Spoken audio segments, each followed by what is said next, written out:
रहमान रहीम। हमारे यहाँ अक्सर कुछ मेरी बहनों ने मुझसे ये सवाल पूछा कि बाज़ औक़ात बच्चे बहुत ज़िद करते हैं, उनके लिए कुछ ख़ास अमल बताएं। जी बिल्कुल, बाज़ औक़ात बच्चे दूध पीने से ज़िद करते हैं, कुछ चीज़ खाने से ज़िद करते हैं, बाज़ औक़ात बेफजूल और बेवक़्त रोना शुरू कर देते हैं, रात को उसका रोना शुरू कर देते हैं, दूध नहीं पीते, बहुत ज़िद करते हैं। तो करना क्या है कि बच्चे की पेशानी पर हाथ रखे, माँ रखे या बाप रख दे।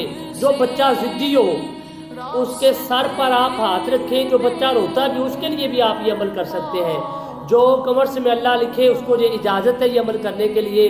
जो इस वीडियो को देखे और शेयर करे उसको भी इजाज़त है ये अमल करने के लिए। बच्चे की पेशानी पर आप हाथ रखें, हाथ रखकर 41 मरतबा पढ़े या कयूम 41 मरतबा पढ़कर और तीसरा कलमा 3 मरतबा पढ़कर आप बच्चे को फूंक मार दें। इंशाअल्लाह बच्चा जिद छोड़ देगा, दूध भी पिएगा और आपका फर्माबरदार हो जाएगा। मेरे चैनल को सब्सक्राइब करें, लाइक करें और शेयर करें। अच्छे अच्छे वजीफ़ात की मालूमात के लिए मेरे चैनल का विज़िट करें। अल्लाह पाक रज़ाए खैर अता फरमाए।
खुद ही